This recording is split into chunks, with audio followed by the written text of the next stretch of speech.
چې کله د پیغمبر علیه الصلاة وسلام د دنیا څخه رخصت راغلی او آخرنۍ زمانه وه چې پیغمبر علیه الصلاة وسلام به رخصت اخلي، حضرت جبرائیل علیه السلام حجرې له راغلی، دی د حضرت عایشې مبارکې په حجره کې دی.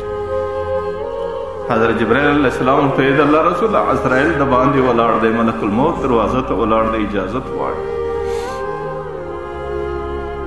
پیغمبر علیه الصلاة وسلام حضرت جبرائیل ته ملک الموت ته اجازت ورکړي چې راس.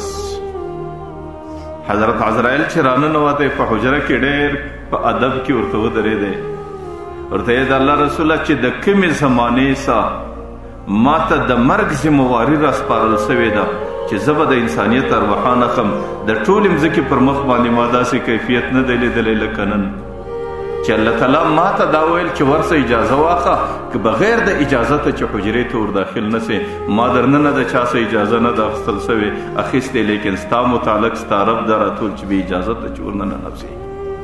او بلې دا پیغام په لاس راکړی دی که زندگی غواړې خپله زندگی تېروه، که زما طرف ته راتلی اجازه ورکړه، که زما طرف ته راتلی بیا یې روح په ډېر احترام کې راپورته کړه.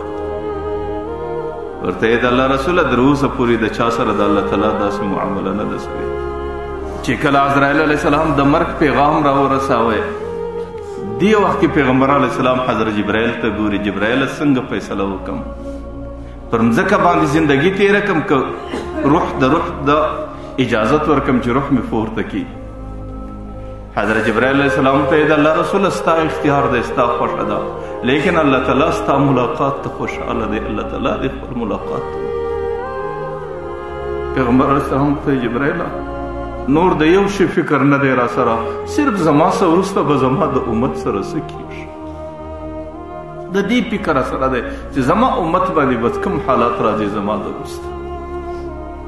حضرت جبرائیل علیه الصلاة وسلام ورته وایي د دې پوښتنه به د الله څه وکړمه. عزرائیل علیه السلام ولاړ دی، پیغمبر علیه السلام حجره مبارکه کې سر یې د حضرت عایشې مبارکې په غیږ کې دی. حضرت عزرائیل علیه السلام د ادب دستبسته پر سینه باندې ورته ولاړ دی. حضرت جبرائیل د سترګو په رب کې د الله عرش له پورته سو چې الله پیغمبر خو وایي چې زما د امت سره به څه کېږي.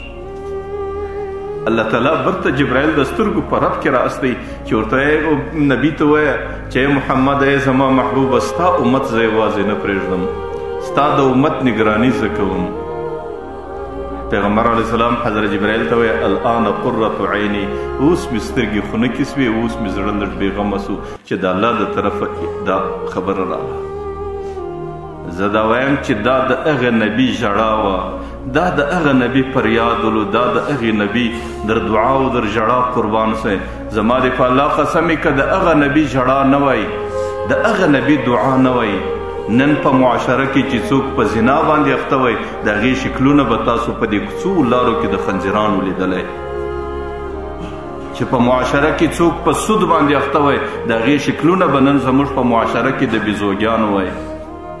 چې کم څوک په ظلم باندې اخته وای د هغې شکلونه به نن د درندګانو او د لیوانو وای.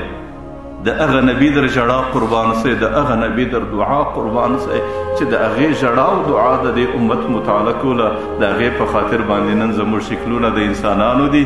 الله تعالی مې شکلونه نه بدلوي چې هر څومره په ګناه کې راسو الله تعالی بیا مې احسان را باندې کوي، په ډېره اسانه باندې مې توبه قبلوي. پیغمبر علیه السلام حضرت عزرائیل ته وایي را نږدې سه، چې هغې کله را نږدې کېږي وایي زما د مرګ په رګ باندې ګوته ولګوه، خو زما د امت سختی پر ما باندې تېره کړه. چې کله حضرت عزرائیل علیه السلام د مرګ پر رګ باندې ګوته لګوي، حضرت جبرائیل علیه السلام په چیغو سو، په ژړا سو. حضرت جبرائیل علیه السلام ورته د الله رسوله نن خو زما د زندګۍ آخرنۍ ورځ سوه دنیا ته.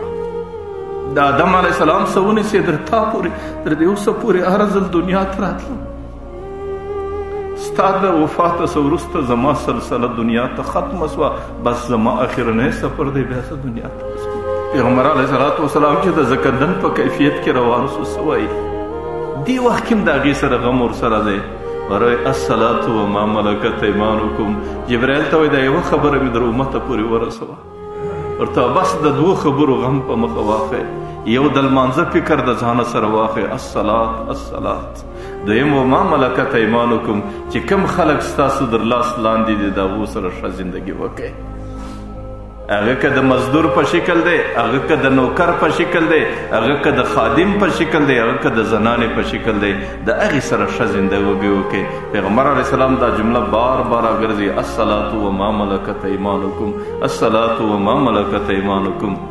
آخر نور ځینې پاته سو، اواز یې سوکه کېږي، آخر وایي الصلاة الصلاة الصلاة، چې آخر دا اواز پای ته رسیږي. آخرنۍ جمله د پیغمبر علیه السلام د خولې صدا وځي، اللهم بالرفیق الاعلی، یا الله به زه ستا طرف ته روان سم. سر مبارک یې د حضرت عایشې په غېږه کې راولوېدی او پر هغه ځای باندې د پیغمبر روح رخصت سو. نو زه دا وایم چې پیغمبر علیه السلام د دې امت دپاره ډېر عظیم رحمت او د دې امت دپاره ډېره لویه اساني وه. د پیغمبر د ژړا او د دعا برکت او د پیغمبر علیه السلام د بعثت او د نبوت برکت چې الله تعالی د دې امت سره څومره اساني وکړه او دا اساني به الله تعالی د قیامت په میدان کې کوي او د دې اسانۍ په خاطر به الله تعالی دې امت ته د پیغمبر په شفاعت باندې جنتونه ورکوي. الله تعالی دې مې د پیغمبر د امتیت و شفاعت څخه نه محرومه کوي. الله دې دا څو خبرې قبولې کړي.